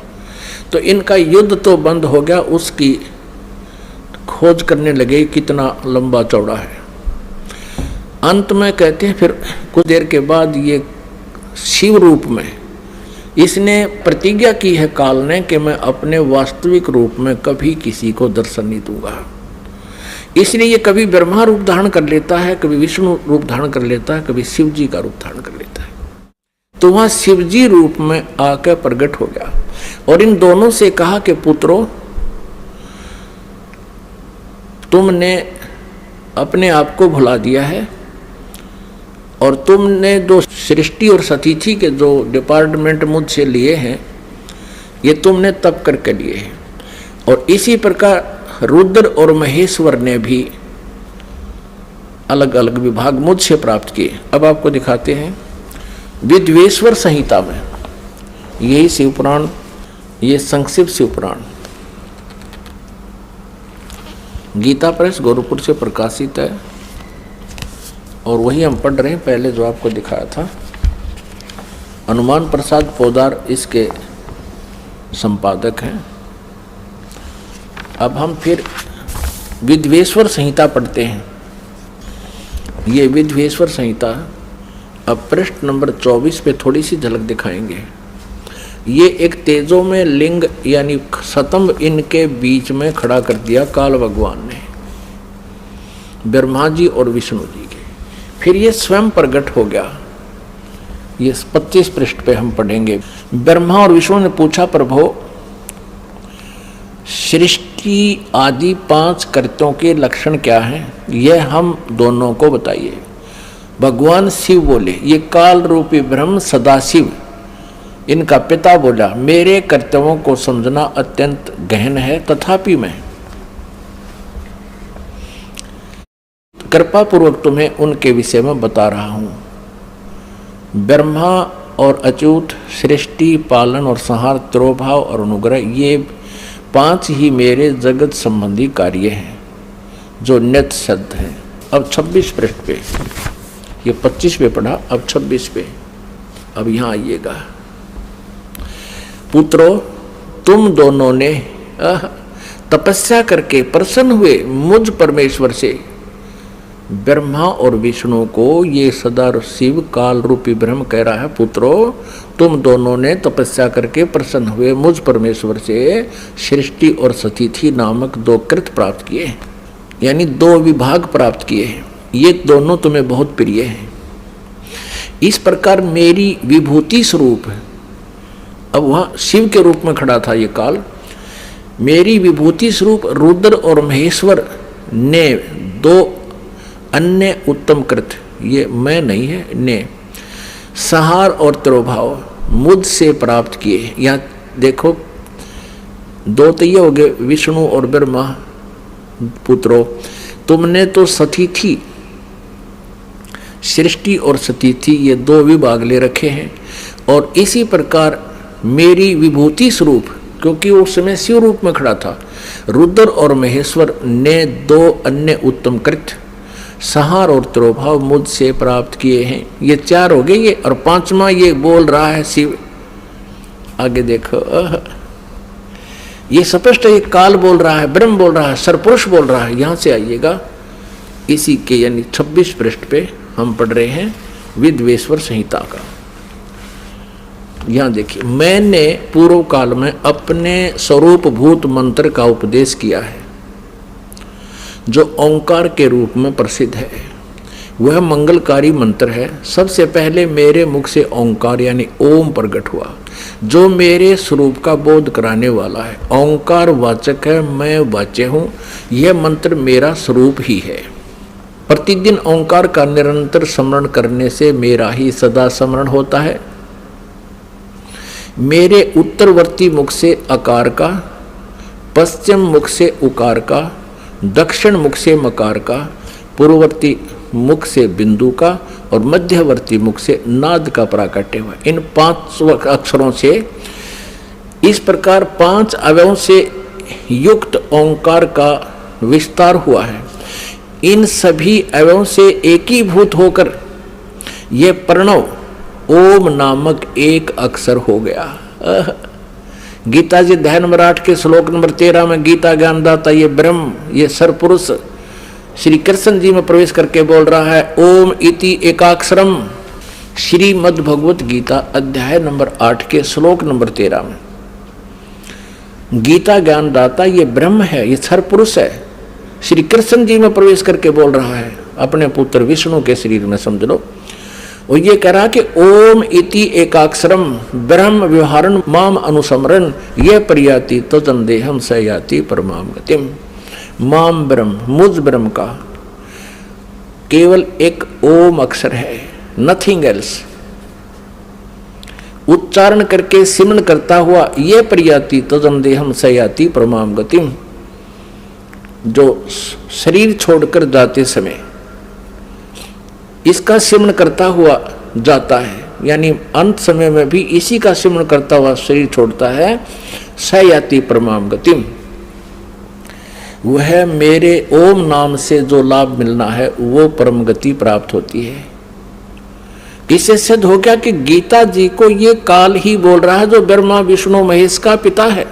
और आगे देखो इन्होंने गड़बड़ी कहाँ की है, अनुवादकर्ताओं ने इसमें गलत मंत्र अड़ा दिया। हम इसको यहाँ पढ़ रहे हैं, इन सभी अवयवों से एकीभूत होकर वह प्रणव ओम नामक एक अक्षर हो गया। और गीता जी अध्याय नंबर 8 के श्लोक नंबर 13 में भी कहा है ओम इति एकाक्षरम ब्रह्म व्यवहारन माम अनुसमरण यह प्रयाति तदन देहम सयाति परमाम गति। अब देखो इन्होंने यहाँ गड़बड़ कर दिया है कि इन्होंने ओम नमः शिवाय यह 5 अक्षर मंत्र बता दिया। ये गलत है, ये बिल्कुल गलत है। यहाँ लिखा है कि इन सभी अवयवों से एकीभूत होकर यह वह प्रणव ओम नाम एक अक्षर हो गया। ये गलत है, ओम नमः शिवाय ये मंत्र गलत है। ये शास्त्र विधि त्याग मनमाना आचरण है, ये नहीं करना चाहिए हमें। पुण्यात्मा, आज से 600 वर्ष पहले परमात्मा ने लगभग 600 वर्ष पहले यही अमृत ज्ञान अपनी अमृत वाणी में सच्चिदानंद घन ब्रह्म की वाणी में कहा था। श्रीमद् भगवद गीता अध्याय नंबर 4 के श्लोक 25 से लेकर 31 तक जो भी साधनाएं जिन साधकों ने की हैं, किसी ने देवताओं की पूजा की और कोई स्वाध्याय ही करता है, कोई प्राणायाम आदि करता है और कोई तीक्ष्ण अहिंसावादी व्रत करके ही अपनी साधना करता, जैसे मुंह पर पट्टी बांध कर नंगे पैरों घूमता है। कोई स्वाध्याय करता है, गीता जी का नित्य पाठ करता है, कोई वेदों के पाठ करता है, कोई किसी प्रकार की। कहते सभी साधक अपनी अपनी साधनाओं को पाप नाशक जानने वाले हैं। लेकिन चौथे अध्याय के 32वें श्लोक में कहा कि उस सच्चिदानंद घन ब्रह्म की वाणी में इन यज्ञों की जानकारी, यज्ञ माने धार्मिक अनुष्ठानों की जानकारी विस्तार से कही गई है। वो तत्व ज्ञान है। चौथे अध्याय के 34वें श्लोक में कहा कि उस सच्चिदानंद घन ब्रह्म की वाणी में यानी जो ज्ञान स्वयं परमेश्वर ने अपने मुखारविंद से बोला है वो सच्चिदानंद घन ब्रह्म की वाणी ब्रह्मणे मुखे कहा गया है। वो तत्व ज्ञान है। चौथे अध्याय के 34वें श्लोक में कहा कि उस तत्व ज्ञान को तू तत्वदर्शी संतों के पास जाकर समझ। गीता ज्ञानदाता कहता मुझे पता नहीं। अब देखिए श्रीमद् भगवत गीता, गीता प्रेस गोरखपुर से प्रकाशित है। जयदयाल गोविंद का इसके अनुवादक है। अभी आपको दिखाते हैं चौथे अध्याय का 32वां श्लोक। अब हम पहले थोड़ा सा चौथे अध्याय का 25 से शुरू करेंगे, अच्छा समझ में आएगा। ये देखिएगा, अध्याय नंबर 4 श्रीमद् भगवत गीता। इस 25 में कहा है कि दूसरे योगीजन देवताओं के पूजन रूपी यज्ञ का भली भांति अनुष्ठान करते हैं। प्रउपास्ते माने पूजते हैं। इसका अर्थ है कि कुछ योगी साधक देवताओं की पूजा, यज्ञ माने धार्मिक अनुष्ठान करते हैं, ये पूजा करते हैं प्रउपास्ते। और अन्य दूसरे ब्रह्म अग्नौ यानी ब्रह्म की साधना करते हैं। ब्रह्म ये अपने हिसाब से लिख रहे हैं और यज्ञ के द्वारा ही आत्म स्वरूप का हवन क्या करते हैं। 26 में कहा है अन्य साधक, योगी जन मन साधक, श्रोत्र आदि समस्त इंद्रियों को संयम रूप अग्नि में हवन किया करते हैं, यानी ज्ञान इंद्रियों को ही ये रोकने की चेष्टा करते हैं। दूसरे एक शब्द आदि पर, ये 26वें श्लोक में चौथे अध्याय के, समस्त विषयों को इंद्रिय रूप अग्नि में हवन किया करते हैं 27 में। और दूसरे योगीजन इंद्रियों की संपूर्ण क्रियाओं को और प्राणों की समस्त क्रियाओं को ज्ञान से प्रकाशित स्वयं योग रूप अग्नि में हवन किया करते हैं। यानी कुछ इसमें यह कहा कि कुछ लोग अपने श्वासों की क्रियाओं को आते जाते देखते रहते हैं, इसी को अपनी साधना मानते हैं, ध्यान रखते हैं उसके ऊपर।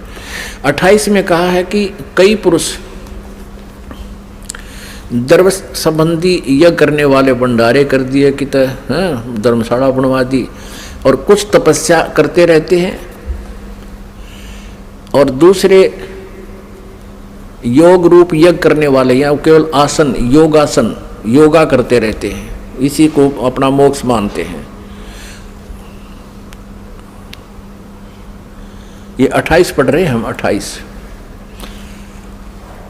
और दूसरे कितने ही आचार्य ना, कितने ही अहिंसावादी तीक्ष्ण व्रतों से युक्त यत्नशील पुरुष स्वाध्याय रूप ज्ञान यज्ञ करने वाले हैं, यानी स्वाध्याय करते हैं।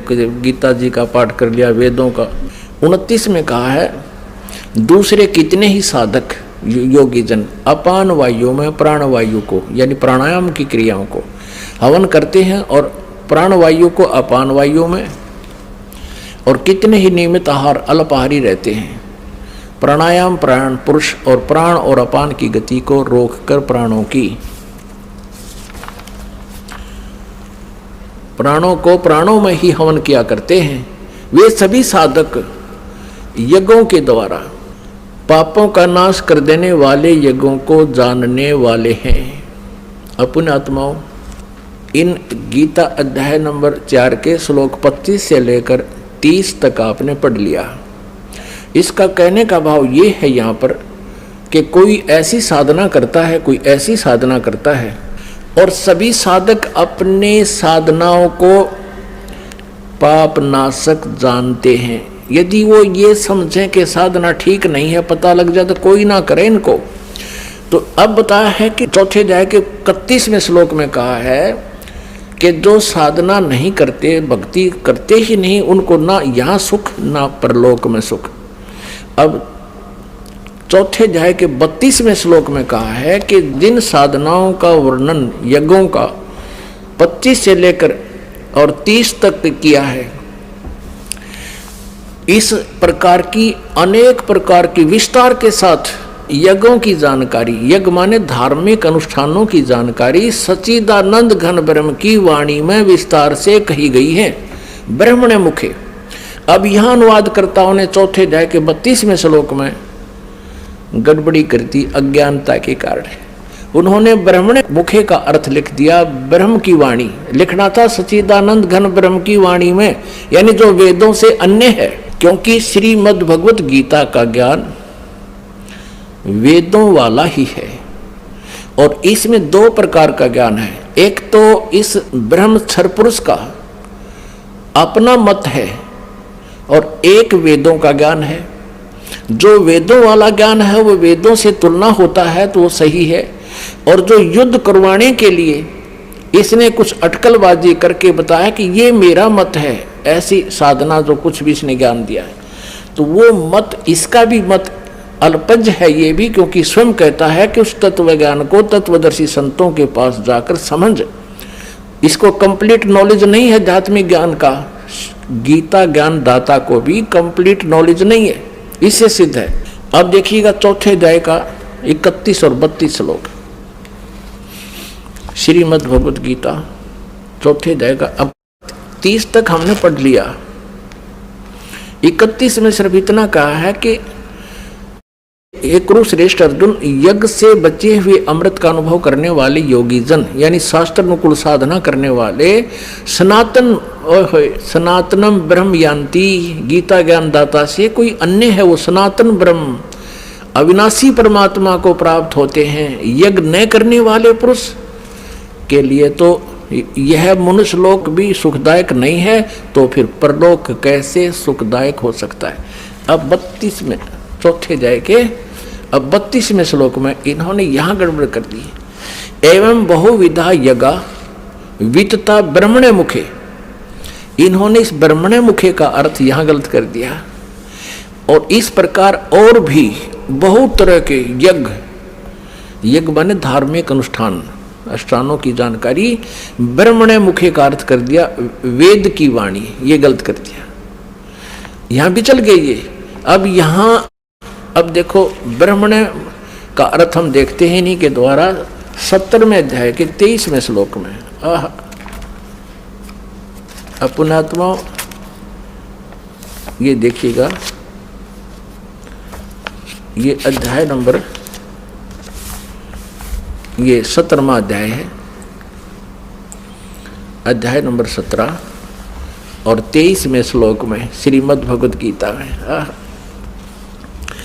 ओम तत् सत इति निर्देश है ब्रह्मण तिर्विध समर्थ है। अब यहाँ ओम ओम तत् तत् सत सत इति माने ऐसे यह है, तिर्विध 3 प्रकार का, ब्रह्मण माने सच्चिदानंद घन ब्रह्म का नाम कहा है। ब्रह्मण माने सच्चिदानंद घन ब्रह्म, यानी परम अक्षर ब्रह्म, पूर्ण परमात्मा, सच्चिदानंद घन ब्रह्म।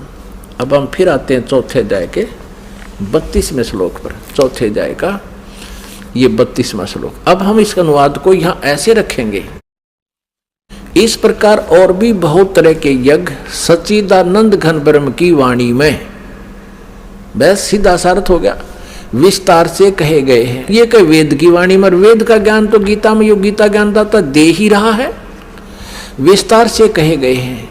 उन सब को तू कर्म जान, यानी काम करते करते चलते फिरते सिद्ध होने वाले हैं। इसी प्रकार तत्व से जानकर उनके अनुष्ठान द्वारा तू कर्म बंधन से सर्वथा मुक्त हो जाएगा।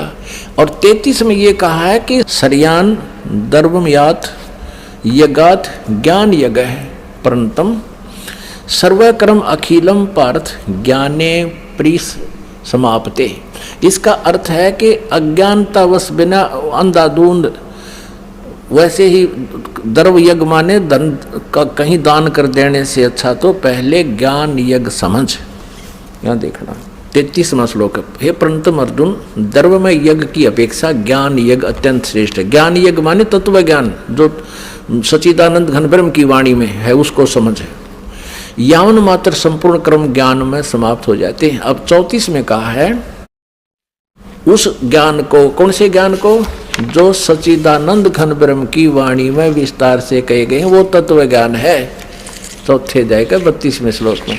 अब चौथे अध्याय के 34वें श्लोक में उस तत्व ज्ञान की जानकारी चौथे अध्याय के 34वें श्लोक में गीता ज्ञानदाता कहता उस ज्ञान को जो सच्चिदानंद घन ब्रह्म की वाणी में लिखा हुआ है तू तत्वदर्शी ज्ञानियों के पास जाकर समझ, उनको भली भांति दंडवत प्रणाम करने से, उनकी सेवा करने से और कपट छोड़कर सरलता पूर्वक प्रश्न करने से वे परमात्म तत्व को भली भांति जानने वाले ज्ञानी महात्मा तत्वदर्शी तत्व ज्ञान का उपदेश करेंगे।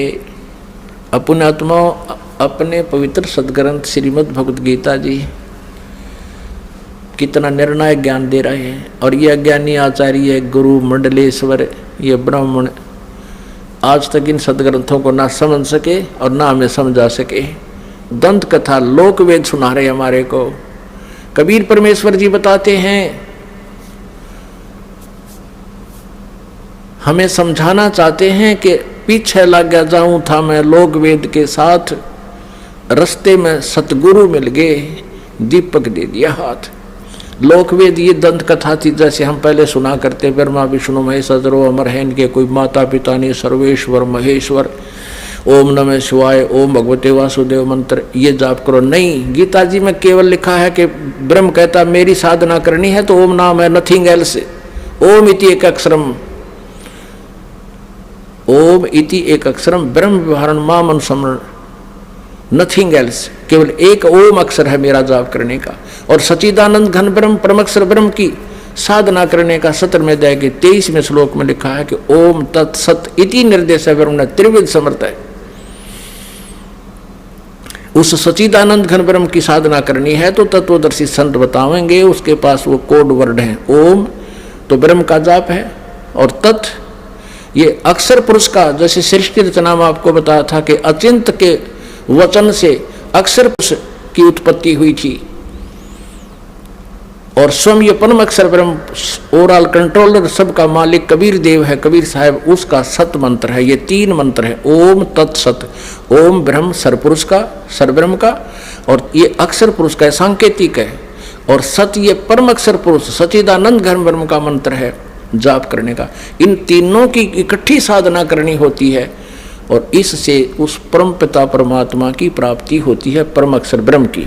ये तत् और सत सांकेतिक शब्द हैं, ये दास बता सकता है। इस पृथ्वी पर किसी के पास ही मंत्र नहीं है। और इस दास से मंत्र प्राप्त करके यदि कोई स्वयं ही स्वयंभू गुरु बनता है तो वो आपका शत्रु है, वो नकली डुप्लीकेट यानी डुप्लीकेट लाइसेंस अर्थात पासपोर्ट बना रहा है, आप भी अपराधी और आपको भी दोषी बना रहा है। अब वो सच्चिदानंद घन ब्रह्म की वाणी में ओए होए आज से 600 वर्ष पहले लिखा था वो दिखाते हैं कबीर सागर में। ये देखिएगा वो सच्चिदानंद घन ब्रह्म की वाणी, कबीर वाणी, ये कबीर सागर है। ये देखो कितना मोटा, कितना इसमें विस्तार से लिखा गया है। और ये कबीर सागर है, इसके 11 भाग हैं। खेमराज श्री कृष्णदास प्रकाशन बंबई से ये प्रकाशित है। कबीर सागर, ज्ञान सागर, कबीर पंथी भारत पथिक स्वामी युगलानंद विहारी द्वारा पुरस्कृत। ये कबीर पंथियों ने ठीक रखा है इसको। मुद्रक एवं प्रकाशक है खेमराज श्री कृष्णदास, अध्यक्ष श्री वेंकटेश्वर प्रेस, खेमराज श्री कृष्णदास मार्ग बंबई। अब इसमें दिखाते हैं आपको। अब देखिएगा पृष्ठ नंबर, ये है ज्ञान बोध, कबीर सागर में ज्ञान बोध 20 पृष्ठ पर ज्ञान बोध, और इधर है बोध सागर। ज्ञान बोध में, बोध सागर में ये 21 पृष्ठ पे है। परमात्मा कबीर साहब ने अपने प्यारी आत्मा धर्मदास को बताया, धर्मदास ये जग बोराना, कोई न जाने पद निर्वाण। निर्वाण पद माने मोक्ष मार्ग। धर्मदास ये जग बोराना, कोई न जाने पद निर्वाण। यही कारण मैं कथा पसारा, जग से कहिए वो राम नियारा। ये नाम गलती से लिखा है, मिसप्रिंट है। यही ज्ञान जग जीव सुनावो, सब जीवों का भरम नसाओ। अब मैं तुमसे कहूँ चिताई, त्रिदेवन की उत्पत्ति भाई। तीनों देवता ब्रह्मा विष्णु महेश की जन्म बताता हूँ कैसे हुआ। कुछ संक्षेप कहूँ गहुराई, सब संशय तुमरे मिट जाई। भरम गए जग वेद पुराण, आदि राम का भेद न जाना। ये राम है। राम राम सब जगत बखाने, आदि राम कोई बिरला जाने। ये कबीर पंथियों भी विचलित थे, इन्होंने भी नहीं समझा परमात्मा को, यहाँ कुछ मिसप्रिंट कर दिया, अपनी सूझबूझ से गड़बड़ी कर दी। उसके लिए गरीबदास साहिब जी को परमात्मा ने वो ज्ञान देकर ये इसको सुचारू करवाया है। यहाँ से स्पष्ट है कि राम राम सब जगत कहे, आदि रामन सनातन परमात्मा सच्चिदानंद घन ब्रह्म को कहते कोई बिरला जाने। राम राम सब जगत बखाने, आदि राम कोई बिरला जाने। ज्ञानी सुने सो हृदय लगाई, मूर्ख सुने तो गम ना पाई। क्या बताते हैं कि मैं बताने जा रहा हूँ, ब्रह्मा विष्णु महेश के माता पिता बुद्धिमान होंगे, वो समझ जाएंगे प्रमाणों को देखकर, और मूर्ख मान्या ना करते, उनकी तो आदत होती है बकवाद करने की। माँ अष्टंगी पिता निरंजन, ये जम दारुण वंशन अंजन। पहले कीन निरंजन राई, पीछे से माया उपजाई। माया रूप देख अति शोभा, देव निरंजन तन मन लोभा। काम देव धर्म राय सताए, देवी को तुरंत धर खाई। पेट से देवी करी पुकारा, हे साहेब मेरा करो उभारा।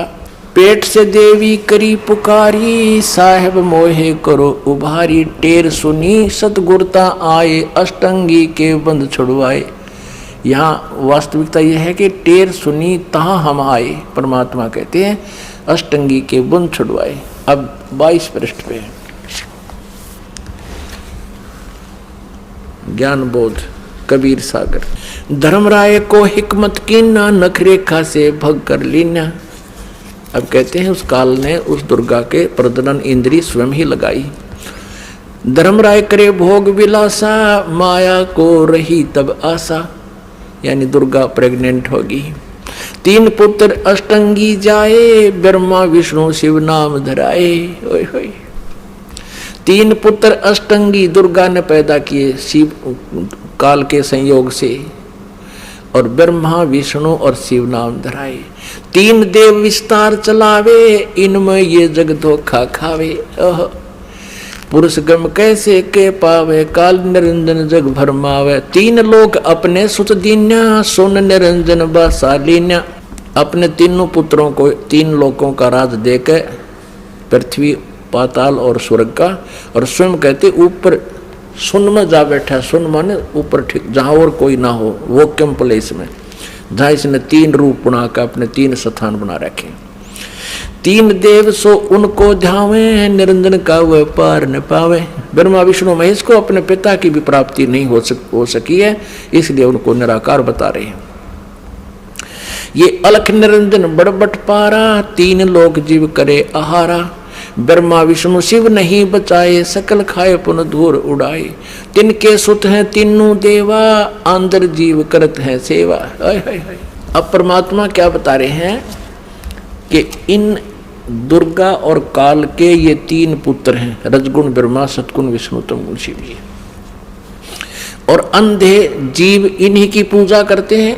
अंधे माने ज्ञानहीन प्राणी, और इन्हीं को सर्वेश्वर मानकर इनकी पूजा करते हैं। फिर देखिए, तिनके सुत हैं तीनों देवा, अंदर जीव करत हैं सेवा। सेवा माने पूजा। ये अंधे ज्ञानहीन तत्व ज्ञानहीन प्राणी इन्हीं काल के तीनों पुत्रों की पूजा करते हैं। अकाल पुरुष काहू नहीं चीन्या, काल पाए सभी गए लीन्या। ऐसा तीनों देव और असुर अवतारा, ताको भजे सकल संसारा। कहते हैं इन तीनों देवताओं ब्रह्मा विष्णु महेश और असुर और अवतारा, और इन्हीं के अवतारों को ताको भजे सकल संसारा। तीनों गुण का यह विस्तारा, धर्मदास में कहो पुकारा। अब परमेश्वर कबीर जी कहते हैं, गुण तीनों की भक्ति में ये भूल पड़ो संसार, कह कबीर निज नाम बिना कैसे उतरो पार। अब परमात्मा ने कहा कि तीनों गुण का ये विस्तारा, रजगुण ब्रह्मा, सतगुण विष्णु, तमगुण शिव जी। गुण तीनों की भक्ति में भूल पड़ो संसार, कह कबीर निज नाम बिन कैसे उतरे पार। निज राम बिन, निज राम नाम कहो। अपने आत्मा ये कंसेप्ट और क्लियर करना पड़ेगा कि रजगुण ब्रह्मा है, सतगुण विष्णु, तमगुण शिव जी। और फिर गीता जी का थोड़ा सा भेद आपको देंगे। गीता जी में यही प्रमाण है तीनों की रचना का, जन्म का। ये देखिएगा मार्कंडेय पुराण में ये तीन गुण क्या हैं ये दिखाते हैं। यह मार्कंडेय पुराण गीता प्रेस गोरखपुर से प्रकाशित है। गीता प्रेस गोरखपुर से प्रकाशित है। इसके 123 पृष्ठ पर आपको दिखाते हैं। ये पृष्ठ 123 और यहां पर देखिएगा मार्कंडेय जी बोले, मार्कंडेय जी बता रहे हैं। हम यहां आ जाते हैं। इस प्रकार इस तरह स्वयंभू परमात्मा की तीन अवस्थाएं होती हैं। रजोगुण प्रधान ब्रह्मा, तमोगुण प्रधान रुद्र और सत्वगुण प्रधान विश्वपालक विष्णु हैं। ये ही तीन देवता हैं और ये ही तीन गुण हैं। है कितना स्पष्ट कंसेप्ट क्लियर हो गया। और भी क्लियर करते हैं, क्योंकि जब तक ये कंसेप्ट कति क्लियर नहीं बोलेगा कि रजगुण ब्रह्मा, सतगुण विष्णु, तमगुण शिव जी, तब तक यह बात सिर चढ़े नहीं कि गुण तीनों की भक्ति में ये भूल पड़ो संसारे, कह कबीर निज नाम बिना कैसे उतरो पार। ये श्रीमद् देवी भागवत हिंदी टीका से थी, इसमें संस्कृत भी साथ है, प्रथम भाग है। और ये कहाँ से प्रकाशित है? अथ देवी भागवतम सभाष्टीकम समातम। यह खेमराज श्री कृष्ण दास प्रकाशन बंबई 4 यहाँ से प्रकाशित है। अब यहाँ आते हैं इसके तीसरे स्कंद में। अथ श्रीमद् देवी भागवते भाषा टीका युक्ते तृतीय स्कंद है प्रारंभते। अब तीसरा स्कंद प्रारंभ होता है। इसमें